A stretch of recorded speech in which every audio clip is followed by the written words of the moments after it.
It's 2 a.m. You're exhausted, but your brain refuses to shut up. You are not alone in this nightly battle. The reason you can't just think your way out of it is because your brain's logical center powers down at night. This allows your emotional brain, the amygdala, to take control, replaying worries to find a resolution it will never reach. Simultaneously, a hormonal war is raging inside you. Stress hormones are actively fighting your sleep hormones. In the next few minutes, we'll show you why this happens and give you science-backed strategies to quiet your mind for good. So what exactly is this unproductive thinking? And why does it always wait until your head hits the pillow to strike? First, productive thought finds solutions. Overthinking, or rumination, just replays the problem in a loop, generating anxiety instead of answers. This happens at night because it's the first moment of total quiet. Your brain finally opens all the mental tabs you ignored during the day. This creates a dangerous feedback loop. Overthinking steals your sleep. That lack of sleep then heightens your anxiety the next day. And that heightened anxiety gives your brain even more fuel for overthinking the following night. The cycle gets worse. But why is your brain so bad at problem solving at 2 a.m.? It's not a personal failing, it's a feature of its nightly operating system. Think of your prefrontal cortex as the CEO of your brain. It handles logic and impulse control.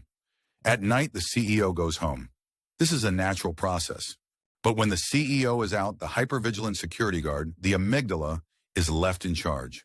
Its only job is to scan for threats. This is why a small worry about an email can feel like a 5-alarm fire.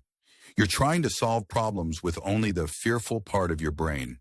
Also, your brain's storyteller, the default mode network, is supposed to quiet down.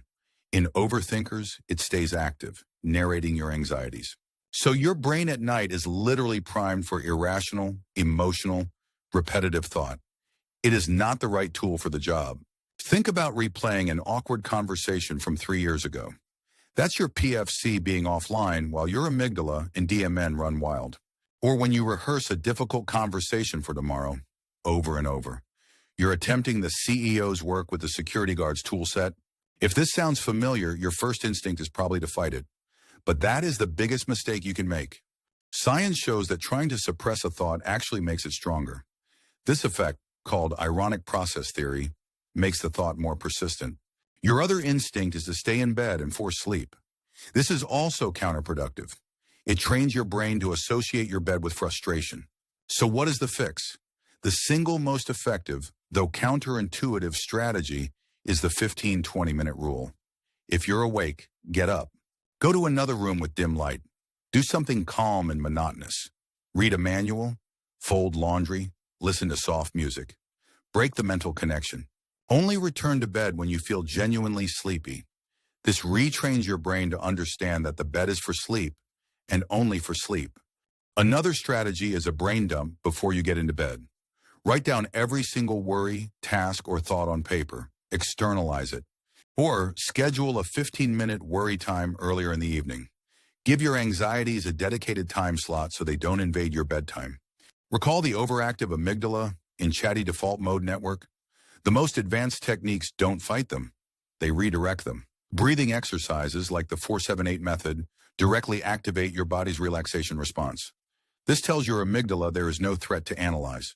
Mindfulness techniques like labeling thoughts, that's a worry thought, create distance.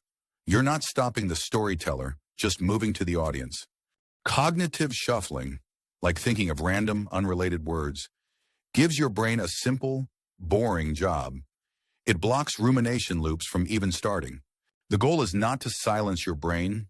It is to understand its nightly programming and work with it, not against it.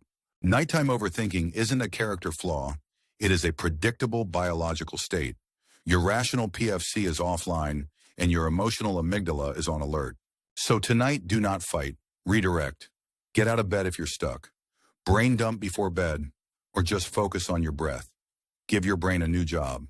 You have the power to end the nightly war in your mind by changing the rules of engagement. Start with one strategy tonight and take back your sleep.